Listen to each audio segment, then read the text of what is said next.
One, one, two, three, one, two, three. One, two, three. Is that not enough? Okay.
we'll get started here in just a minute, but we have some people who are still arriving, so we'll give everybody a chance to come in and get seated.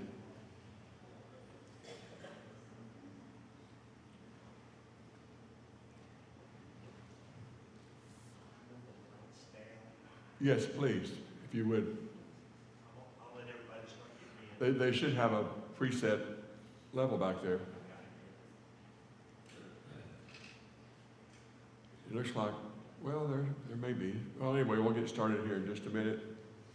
Just as an introduction, I want to say thank you for coming to join us. You honor me by being here, and I hope that you will enjoy a study of Revelation, one of my favorite books, subjects.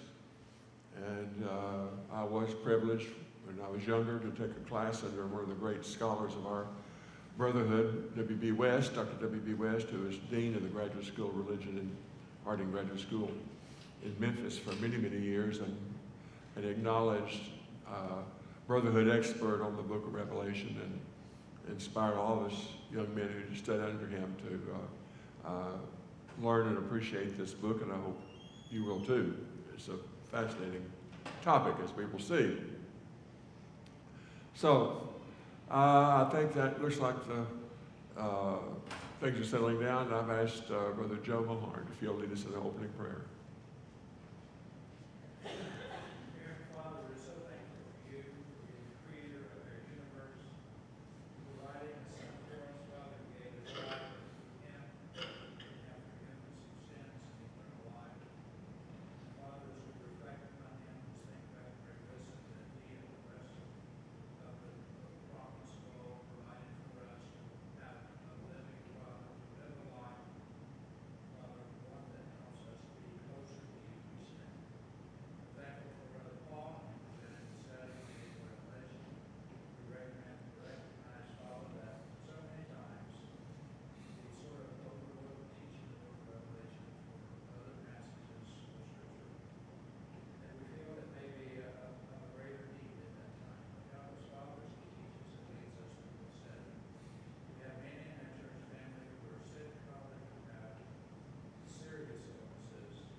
Amen. Y'all come on in. The lights will grow dimmer now.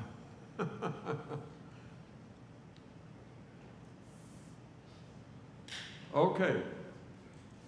The picture there has a seal on it.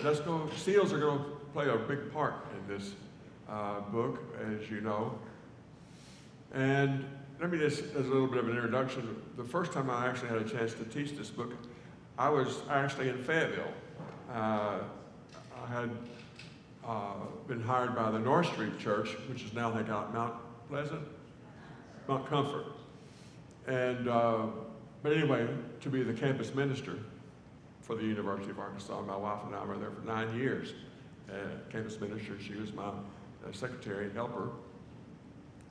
And I was able then to, for the first time, to teach the book of Revelation. And we had a neighbor, young lady, member of the church, who lived across the street from us, Linda. And she was actually new in the faith. And so we had announced that we were going to study Revelation. So she said, well, I thought she had never read the book. And so the next day when I saw her, getting ready for the class, she said, Oh, I read the book of Revelation and said, I was so upset I couldn't sleep last night. Well, one of the things we're going to do is, in fact, we'll say that later on, we want to proceed with caution, but not with fear.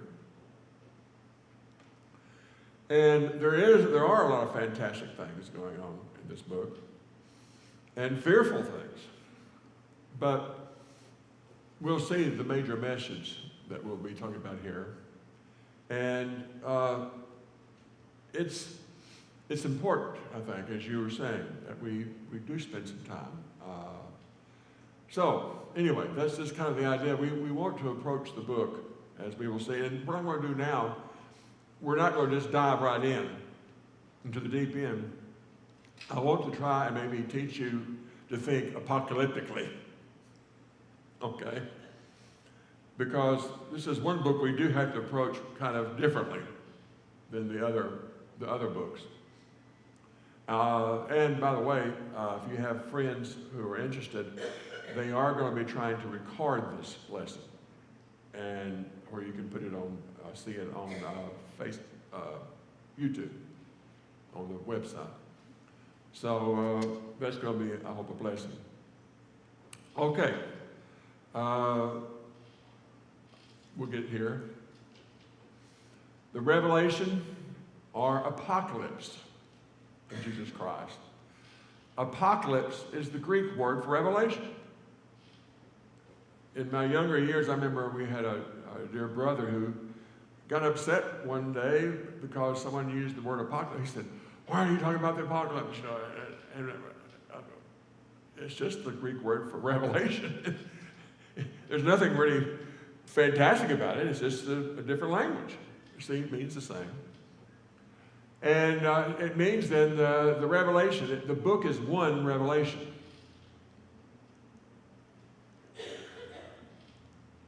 And it means to, our word revelation, we know what that means, to reveal something. You can reveal something, but it doesn't mean it's automatically or even easily understood. It may be revealed, but we may still have to learn something there. And so there may be, as we will see, fantastic, even some unnerving, scary visions. But we have to remember the ultimate message is Christ and the victory through Christ. Victory. Christians will face, we will have victory. In simple words, we win. After all the stuff that we're going to look at, the book of Revelation, he's bringing us to that point where Christians are going to go through a tribulation. Back then, and even today, but we still win. And all the powers of Satan, all the powers of hell, we will call them that, will not keep us from the victory.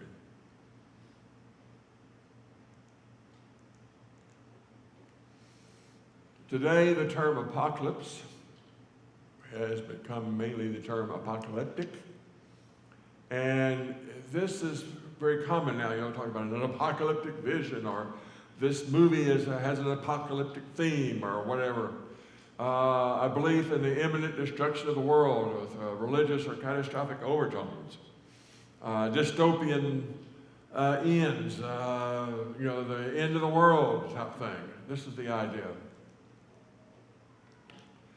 It's no longer limited to the book of Revelation, but to many use it to describe the end of the world, or the decisive battle between good and evil, or a great disaster. It was an apocalyptic, okay, you get it out myself, apocalyptic disaster. But see, that really goes beyond the actual meaning of the word. It just seems to be revealed. But it's been changed. So many words, as we know through time, through use of whatever, have been appropriated and changed into something else. So the book of Revelation has been greatly misused for centuries. And very twisted often into interpretations to fit the views or the needs of private individuals or movements. I I know all of you probably at different times, in different ways, seen different people interpret or bring in revelation for something. It's almost as if you can't have or what do you call it, a good conspiracy theory sometime if you don't have revelation involved.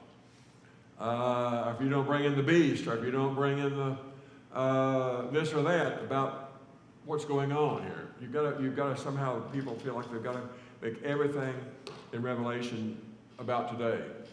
And we're going to learn that's not the best approach.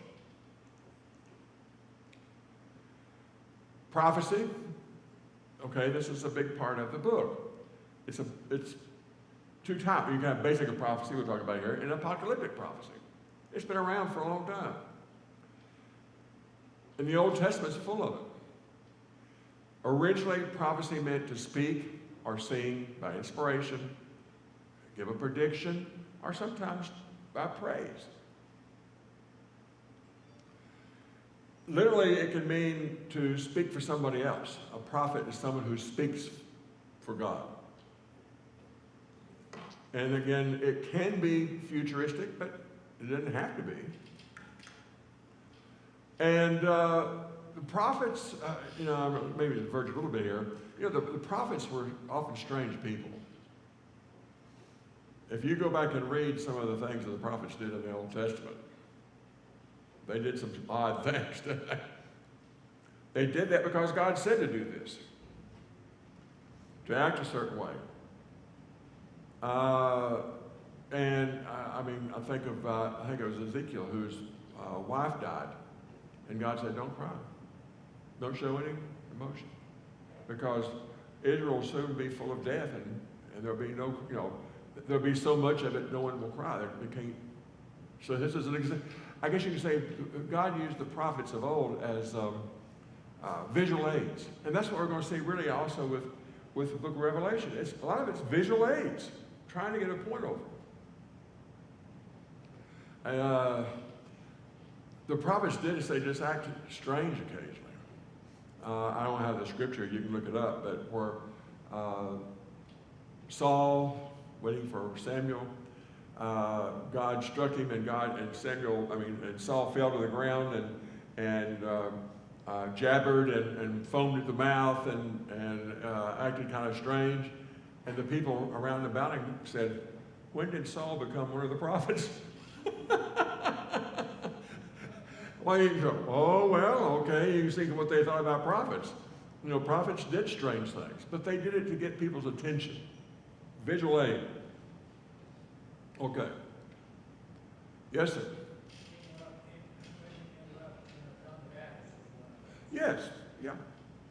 He did some, more animal skins and ate locusts and wild honey and did some things that occasionally that upset people, but again, get attention. Yeah, if any time you want me to expound on something, just raise your hand or say something. I'll be glad to, stop and we'll talk about it. So prophecy, offer advice, offer warning, maybe a piece of encouragement, either for immediate need or for the future. Prophecy can have a double meaning. This is one of the expressions about prophecy. Prophecy is for a time now and of a time in the future, often at the same time. Famously, Isaiah 7:14. That's the prophecy when, if you remember this, Jerusalem had been surrounded by the Assyrians, and the king asked Isaiah, "How long is this going to last? Is God coming to our aid?" And Isaiah said, "Here's the prophecy. A young woman will give birth, and by the time the baby is old enough to know good from evil and to choose the good and reject the evil, all this will be over with." Well, in the Greek version, it says, a virgin will give birth. That's what's quoted in the New Testament. So, it had double meaning. But it had to have a meaning. One of the things we have to put, it has to have a meaning to the people of that day. So that's why I say in Isaiah, when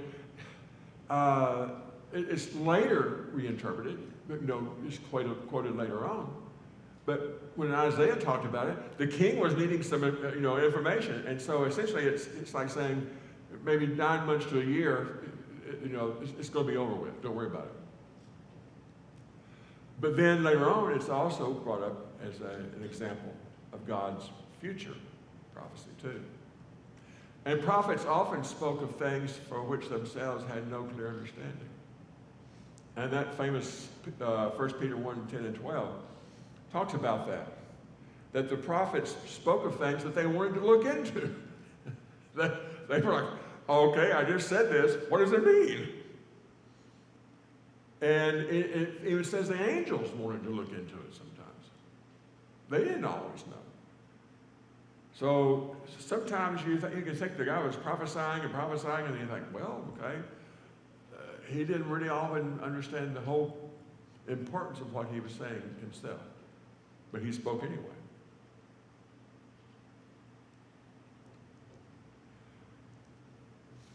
Okay, it's often then in veiled language, we'll come back to this and reinforce this. You have to sometimes seek the meaning. It's not just, here it is.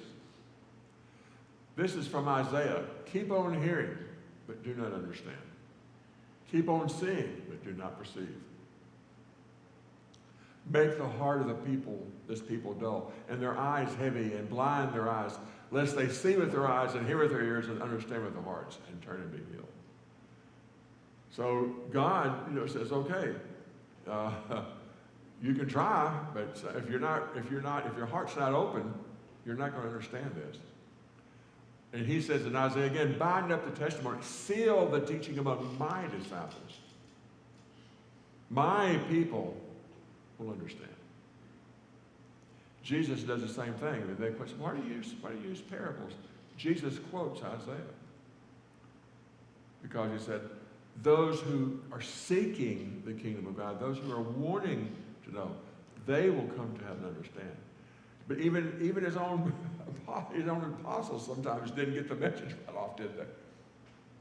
And Christ often has to, as we'll see in John, has to interpret it for us. Well, apocalyptic prophecy found throughout the Old Testament. Isaiah, judgments of God, redemption of Israel. Jeremiah, the prophecy of the branch, God's covenant. Probably the most famous that we all would think about would be Ezekiel. Quite a bit of it in Ezekiel. The opening chapter with all the cherubim and the wild goings on there. That's all apocalyptic. The valley of dry bones. Beautiful, idea there of talking about that. And then the prophecy against Gog and Magog. Joel, Amos, my favorite here, famine of God's word, so important. Zechariah, we're going to be coming back to that. Quite a few of the visions in Zechariah are going to be very similar to what we see in Revelation. So, he's going to have a vision of 4 horses, famous vision of Revelation. Daniel, vision of the 4 beasts back then. We're going to have beasts in our study of Revelation. 70 weeks, end of time. So, this is not unusual. So we're going to kind of go back over the futuristic, apocalyptic. Commentary on our maybe future social, immediate or future social political events. This is the thing that most true apocalyptic literature arises out of a need.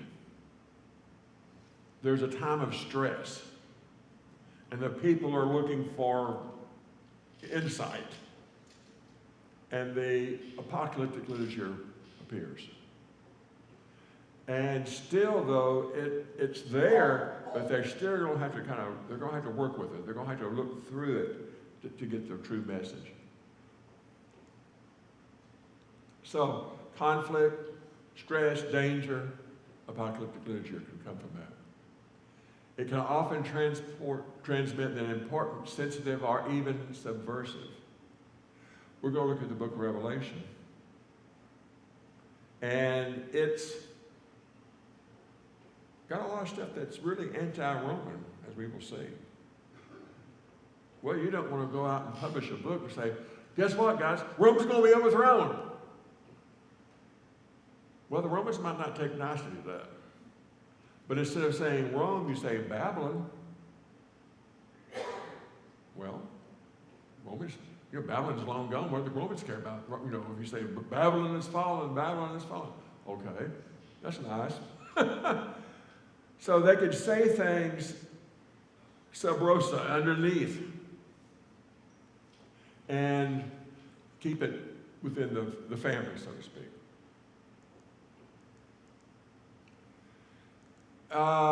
Concealed from enemies, adversaries, or as we saw in Isaiah, just from the unworthy.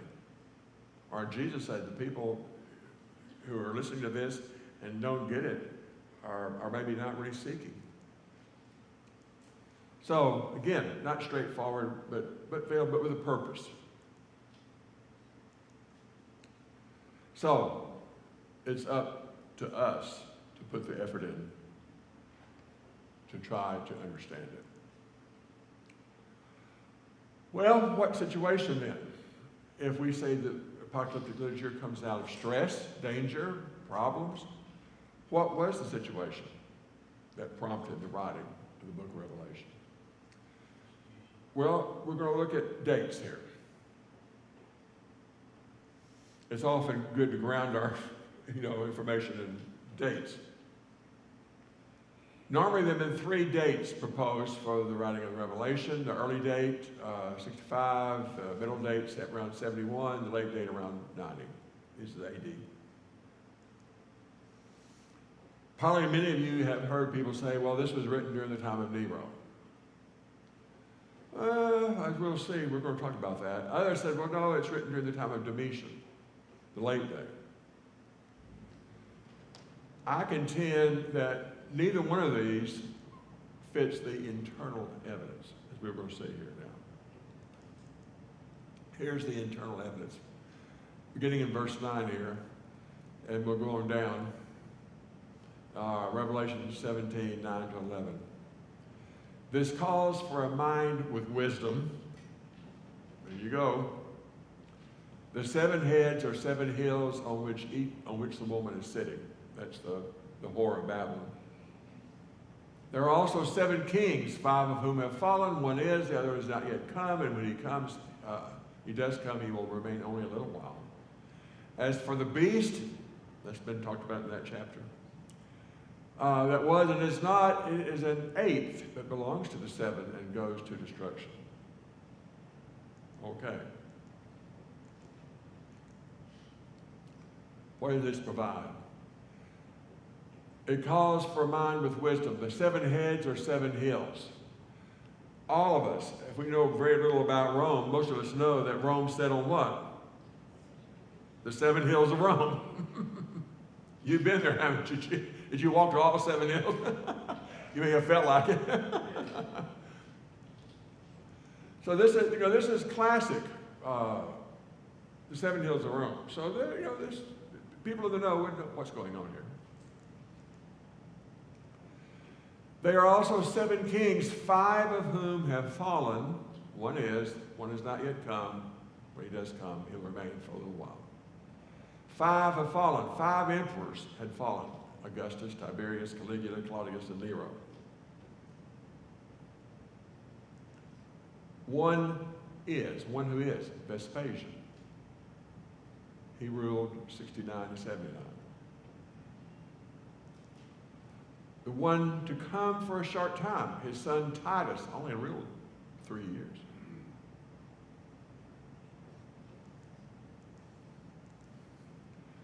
Neither Vespasian or Titus really took much interest in the Christians. If you remember, Titus was the one who destroyed Jerusalem in AD 70, General Titus. So they were far more focused in on the Jews than they were about Christians at the time.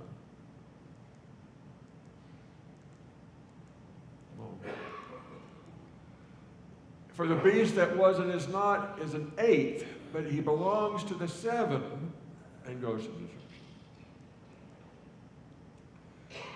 I think, as we will see, I will argue that the beast to be interpreted as the threat of emperor worship.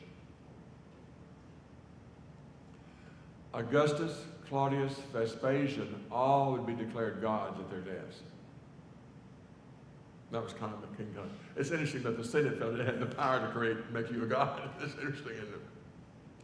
Famously, Vespasian, having been emperor for all those years, about 10 years, as he lay dying, he suddenly looked up and he said, I think I'm about to become a god. And died. So, anyway, that's how the Romans did it. But there were two other guys, Caligula and Nero. They wanted to be gods while they were alive. Now, Nero, of course, really pushed it. That's when we'll see this really great, the first great persecution of Christians was under Nero. Well, he died. And many people, well, that's over with. Now, here comes John saying, danger is not yet past. There's going to be a future emperor, the 8th. And he's going to be like those of the 7, promoting emperor worship. Especially like Nero, though, who persecuted Christians. Christians had suffered terribly under Nero, the Neronian persecution. But it was there in the city of Rome. As all the evidence we have is it didn't get much beyond the city of Rome. But now the warning is Domitian is going to come along. And he is going not only to revive emperor worship and have himself declared a god, but he wants his emperor worship to go empire-wide. So that's an important warning to get out. Domitian said he wanted to be created a living God. He wanted to be the living embodiment of the spirit of Rome. Motivation? Rome had an immense empire from what we'd say today, the Mesopotamia, all the way over to England and down to Egypt and all the way up to Germany. A lot of diverse peoples.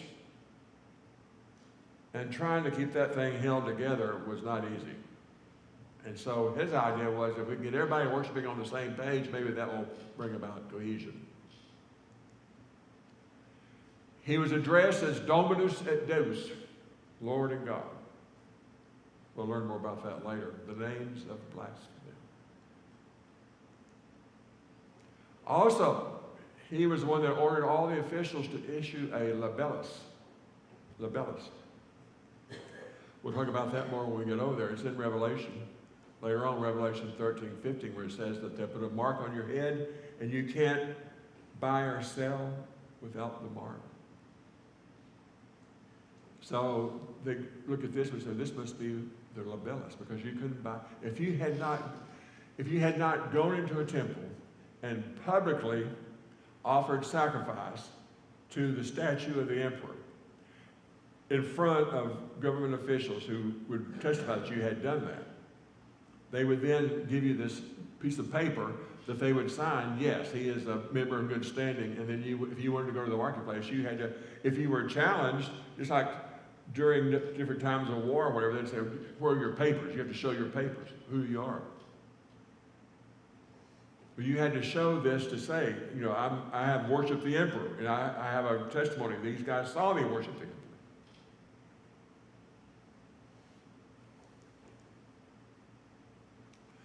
Domitian had a niece, Domitilla. To this day, this is, pardon me when I digress occasionally, but the LA ending in Latin is feminine. So they would have a male name like Claudius, Claudia, or something like that. You put a L-A or A ending on it, and that makes it feminine. So that's when you have K and you have Kayla, like my wife here. So Domitian, Domitilla, it's feminine. Her husband, she and her husband, Titus Flavius Clemens, became Christians. They were discovered, and Titus was executed. Domitian had him executed, and he had his niece exiled to a very remote island. Before she left a lot of her land. She had extensive land holding. She gave all that to the Christians in Rome. They built catacombs, underground cemetery. Rome sits on a big deposit of tufa. It's a firm but very easily carved volcanic ash type stone that you can just very easily carve out of. And so they created these catacombs, over 15,000 bodies or niches, miles. Y'all visited there. I've visited there. I've been blessed. They always tell you, don't leave the lighted path. Don't leave the path. You got to get down there. You're going to see. People who wander off are never seen again. Because there's miles of those passageways. Easy to get lost. So they actually built an underground basilica, church. All this is underground. It's a lot of carving out. It's really amazing when you think about it. They were busy carving this huge area out and reinforcing it and building a church underground.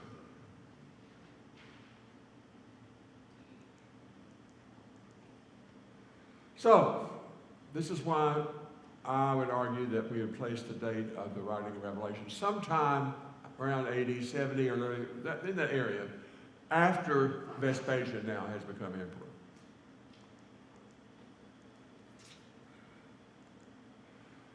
So the danger that John is going to be warning of, that is the next emperor, Domitian, who's going to be the baddie, that's 10 years in the future. Plenty of time for the book to be sent out, copied, circulated, people to read it, get the warning. That's why we say, if you say, well, it was during they're warning about Nero's persecution. By the time they got the book, it'd be over with. Same thing if they wrote it during the time of Domitian. By the time they got the book, it'd be over with. This, if you're going to be prophecy and help these people out, you got to get the word to them down the road here. So 10 years, I think, is a good advance warning. Now, another thing that's going on here is that 80-70 destruction of Jerusalem, the Romans focused their anger on the Jews for their rebellion. Judaism had already, well, way back, the Romans had given Judaism an official recognition as a recognized religion within the empire. Now, as we know, the first Christians, most of the early Christians were former Jews.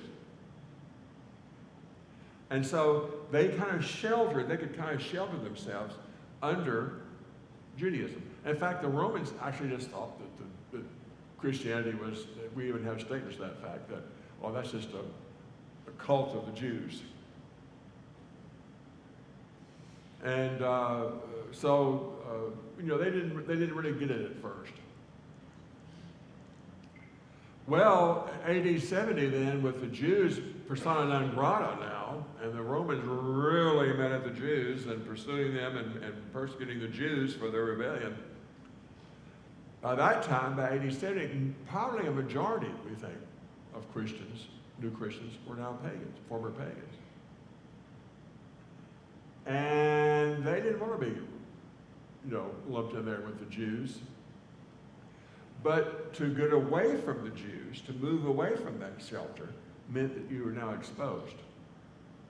And Christianity wasn't going to be recognized as an official religion. They were going to recognize, they're going to consider, by the time the Romans really began to take notice of the Christians outside of Nero, but down the road under Domitian, they're going to think that they're going to see Christianity as a dangerous subversive cult. Because their numbers are increasing, they don't want to worship the emperor. They really don't want to worship the emperor. And so this is going to be one of the things that by 81, when Domitian gets into power and they start really pressing the issue of worshiping the emperor, and the Christians resist, they can't run and hide under the Judaism anymore. Now they're out there. They're exposed as their own group.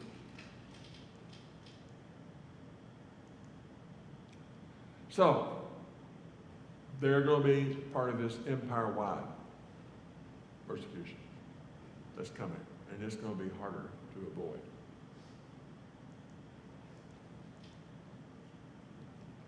Okay, so date writing around 70. This again means we have to look at that time. What did the imagery we see in the book mean to the Christians to whom John was sending the book? That simple statement. How are we to approach the understanding of the message of this intriguing book? Well, we read it through first century glasses. This is my old professor's idea. He would take his glass, he said, he had a pair of rose-colored glasses, but he would put those on for us. He said, we've got to look at Revelation as they saw it, again, through their eyes. First century glasses.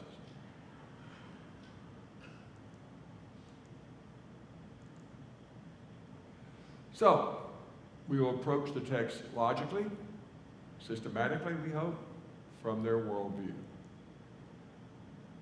Who, what, when, where, and why, remember? To whom was it written? Well, we'll learn who was the intended audience, who wrote it. What form? We're talking about that. Written in the form of apocalypse. Why? We talked about that. When? We just talked about when we think it was written. Where? Well, we'll talk about John on Patmos. That was one of the places that was written, and they're in Asia Minor. Why? Well, problems, threats, danger coming. So why is this author and why is the audience, why this audience? Well, we're going to talk about that. How? By what means is it written? By inspiration. How is it sent? By messengers to the churches. How was it received? So we'll try to, systematically as we go through who, what, when, where, and how. Why and how. Interesting, the book of Revelation was actually controversial very early as the second century. Because, as we'll see, people had lost the key. But still, famously, the Bishop Athanasius of Alexandria, in 367, sent out a letter. That was his requirement. He was the Bishop of Alexandria. Alexandria was the center of science in the Roman world at the time, the Mediterranean world. They had the best astronomers, and they are the ones that set the calendar every year. And so he would send out the calendar saying on these dates would fall certain feast days. Well, in 367, he sent out the official calendar, but he had an addendum on the end of it. And he said, by the way, we've been talking about this now for some time, since the Emperor Constantine had put out the idea he wanted to have a Bible published. We've been trying to come up with what books do we, here in this area of Egypt, what books do we think are canonical, inspired? And so he says, well, here's the list that we have. And Revelation was one of them, along with the 20. This is the first time that we actually have someone who lists the 27 books of the New Testament as we read. Now, it was later reconfirmed by the end of the century. Later on, Luther translated the book of Revelation into German, and he was kind of like, I wonder what's going on here. I mean, he was very upfront about it. He didn't really quite sure what was going on about some of the stuff, but he went ahead and translated it. The Greek Orthodox Church still, at times, is kind of iffy about the book. But anyway, they have it, but they're not always quite sure how far they want to go with it. So what's the problem? Well, there was an immediate crisis. We'll talk about that. The coming of emperor worship, the coming of that the emperor, the persecution that was going to come. And all these things that he's warning them about. Well, when that passed, and that first empire-wide persecution passed, the people, the information just kind of went dormant. Not that there wasn't other stuff, but that's the point. The very fact that the book survives, I think, shows divine intent. Because of that very important message, victory. We don't want to get lost in the weeds. As we're going through the book of Revelation, we don't want to get lost in the weeds of all the various things that are going on. We've got to keep it one mind focused in the future. We win. There is victory at the end. That's an important message. Because there are going to be other persecutions coming along. And I think in that sense, the book would always have been would have been a comfort to people, because they say, well, here we go again, we're going to have another persecution, but ultimately, we're going to get through it. But the Revelation has been the most controversial, highly debated, discussed, accepted book. Oh, the professor said there's been gallons and gallons of theological ink spilled over this book. And much of it rather dubious. Okay. We have done our best, when we have done our best to understand apocalyptic type literature and the intent of the first century churches, then we can begin to extract maybe some lessons, examples, information that will be relevant to us. Sometimes not. Sometimes it was only for them. We must not err in trying to invest first century symbols, imagery with 21st century concepts, events, personages, whatever. No helicopters, no presidents. There's a section there, remember, they're going to have the locusts come in, and they're going to be described as having all these things, And I remember years, in fact, I remember we talked about it in class, it was someone who had wrote a commentary on Revelation, and he said, oh, this means that there's going to be an army of helicopters are going to descend upon Europe, and all this stuff. What did they know about helicopters back then? It didn't make sense. And we're going to talk about this later. We're talking about the beast. There have been several presidents who have been nominated to be the beast. And other people too. I mean, there have been generals and tyrants all through. Oh, he was the beast. He's the beast. He's the beast. Well, no. Come on here. Okay. We want to know, how did our first century brothers understand the meaning of these symbols and imagery? We'll don our first century glasses, and as I said, we'll proceed with caution, but not with fear.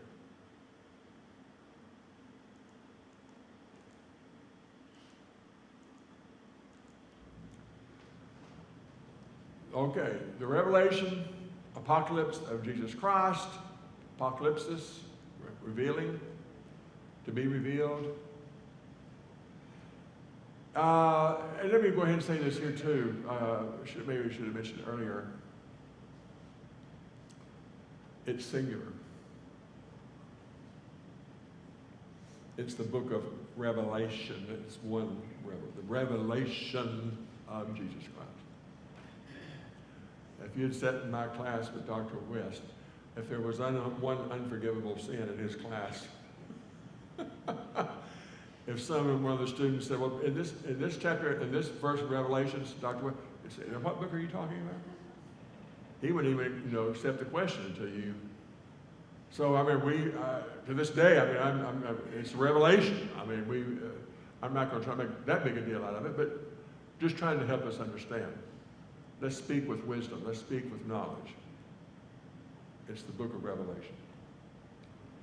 Its symbols and signs apocalyptic literature shouldn't really confound us. We are surrounded by symbols even today. The ancients had a lot of symbols. The Romans had the Roman eagle. Why do you think we have an American eagle? The Romans had the eagle. It was a symbol of nobility and power and strength. Anyone recognize what that bundle of sticks is there? It's called the fasces. The term fascist comes from that. It was a bundle of sticks. It comes from the Romans' belief that there was once a daddy who had a bunch of sons that were always squabbling, and so he knew that he was getting close to death, so he had all of his boys come in, and he had them said, bring me 2 sticks. So long, so thick. So he then took, hand me one of your sticks, he took it and broke it over his knee. Hand me one of your, he broke every one of the sticks. He said, now take your other stick you brought, bind them together, and then you try to break it. And they couldn't. The fasces becomes the Roman symbol of unity. If you will look sometime and they're showing our House of Representatives, and you see the speaker chair, if they pan back, on both sides of the speaker's chair are 2 gigantic fasces. Unity. And unity, strength. So, symbol. The ancients had their symbols. Anyone recognize this? We still use it today. I don't know if you can see it or not. It's an owl. This is a Athenian coin called an owl. And Athena was their goddess, and her bird was the owl. And she was the goddess of wisdom, and so the owl was the bird of, and what do we say even to this day after several thousand years? The wise old owl. Symbol. These are with us all the time. This is the Persian lion. The Persians used the lion as a strength, power. Egyptian cobra, fearsome, protect the emperor, protect the pharaoh. Oh, come on. The Babylonian, this is the first, as far as we can tell, use of the term dragon from their language. So that's a Babylonian dragon. It was on the Ishtar Gate. And even this is, you can't see, it's not supposed to be a unicorn. But unicorns were often used as symbols in the ancient world. We have religious symbols we use today. We could call these off very quickly. Christianity. Again, Christianity. What's that? Judaism. Islam. Patriotic symbolism. We see these all the time, don't we? Liberty. And these. Have you ever wondered why in the world we have, where this comes from? Have you ever thought about that? You see it all the time. Elephant, donkey, elephant, donkey.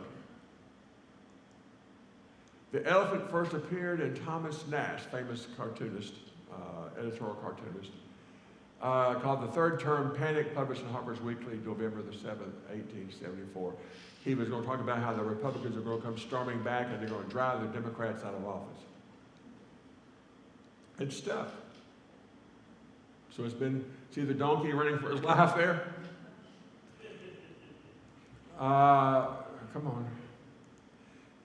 Interestingly enough, Andrew Jackson, who founded the Democratic Party, anyone know anything about Jackson? Jackson's a pretty tough old bird, wasn't he? Well, he was doing something and some of his advisors said, "Well, Jackson, we shouldn't do that." He said, "No, we're going to do it." And they said, "Well, you're just as stubborn as an old," they called him a jackass. And Jackson said, "Yeah." And so he just adopted it. He just took it as a compliment. So the Democratic donkey, we say more politely today, Goes back to the 1820s. Republicans are Johnny come later. They didn't get it on until 1874. But we've had it ever since. And we know what we see that, we know about immediately what we're looking at. It's a symbol. Not a literal elephant, not a literal donkey. We know what we mean.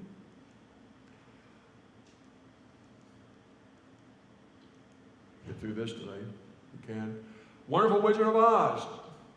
We see it as a children's novel written by Frank Baum, published May 17th, 1900. We think, wow, we see the movie, we've all seen the movie, we've read the book, or we've seen the movie, I'm sure. We think we're familiar with the plot, the characters, and all this, but are we? Baum was kind of a ne'er-do-well. He had tried many different jobs, not very successful. And then he was a supporter of the Populist Party that came along. They chose William Jennings Bryan as their candidate for the silver ticket. They wanted to get off the gold standard and print and mint silver because it was cheaper and you could just have more of it. Well, Baum was a supporter, and so he sat down and wrote this elaborate allegory, political allegory, trying to support the idea of the 1896 election to support the silver cause. Well, it went over like a lead balloon. No one got it. But he kept after it. He kept trying. William Jennings Bryan ran again in 1900. And this time, someone picked up his book and said, oh yeah, we'll publish your book. He was thrilled until he found out they were going to publish it as a children's book. They had read it. They didn't get it either. They thought, well, this is great. So they published it as a children's book. It was a financial and critical success. People went wild over it. Baum wasn't stupid. He said, okay, if that's what they want, he wrote 13 sequels. Did y'all know that? 13 sequels to the Wonderful Wizard of Oz. You'd have to look for them, but I'm sure they're having it all in print, and you can probably go to certain libraries, and you can probably find some of these. Of course, the TV adaptations. But the original purpose, like sometimes Revelation, has been lost. Quick primer. The Wizard of Oz was apocalyptic literature, full of symbolism, hidden meanings, and messages. You think you know. Oz. Wonderful word, the land of Oz. What is Oz, though? If you just saw OZ somewhere, what would you think? Pardon? Ounce. Come on. Kansas. Central America, Heartland. Dorothy. She's every man. She's just one of the, common person. Toto. If I say something is in toto, what do I mean? All of it. It's an abbreviation. It's an abbreviation for people who do accounting in toto.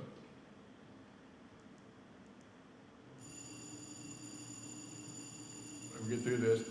Ruby slippers. In the book, they're silver slippers. They tried the silver slippers on Dorothy in the movie. They didn't show up. It's going to be shot in color. They couldn't see them, so they went to ruby slippers. Now we know, ruby slippers. No, in the book, it's silver slippers. The silver slippers, silver cause, that's what's propelling her down the road. They have the yellow brick road. In the book, it's the gold brick road. What's a gold brick? If someone's a gold brick or something's a gold brick, it's fake. It's fake. Scarecrow, farmers, tin woodmen, industrial workers, Cowardly Lion, William Jennings Bryan, who really wasn't that cowardly. He actually, tried to get the job done. Wicked Witch of the East, Eastern Wealth, Western Wealth, Emerald City, guess what city that is? Washington, D.C. Color of money, green. The Wizard, President McKinley, didn't do not very effective. This thing is moving my finger. The munchkins, the little people. Common little people.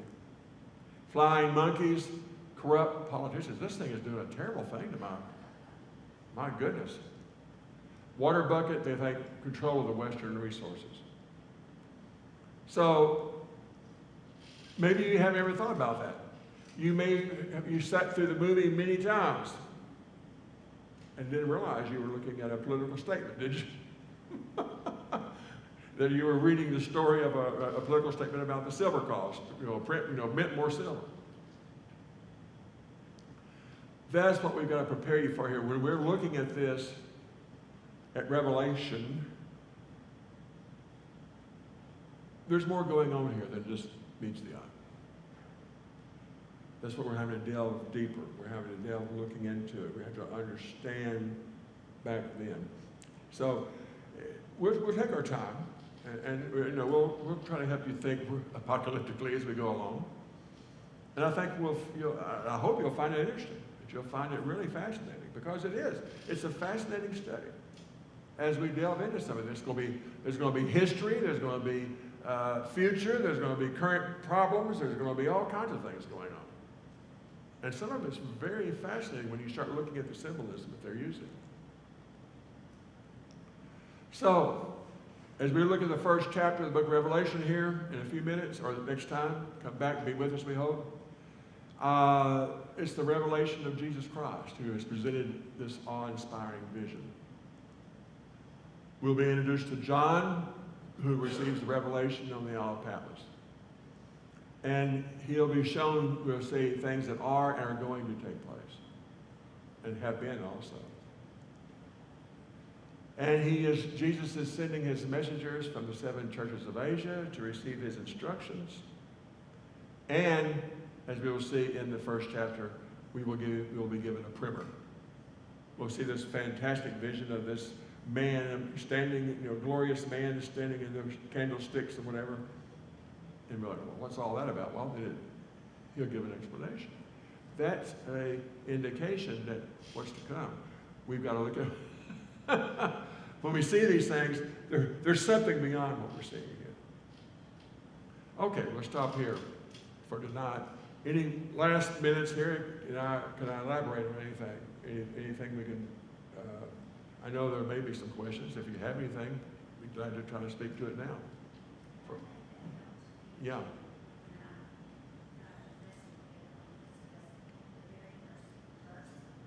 Yeah.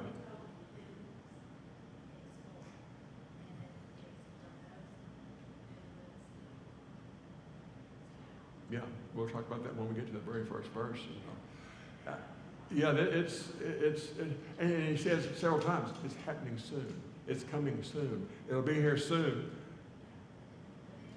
Yeah, so, trying to tell them about something that's going to happen 2,000-3,000 years down the road isn't much help. I need help now. I need comfort now. Reassurance now.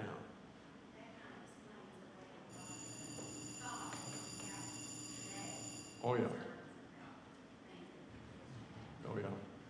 We'll be talking about some of these other ideas that come along. Some of us really gets off beat. But anyway, I'm sure y'all have encountered that too.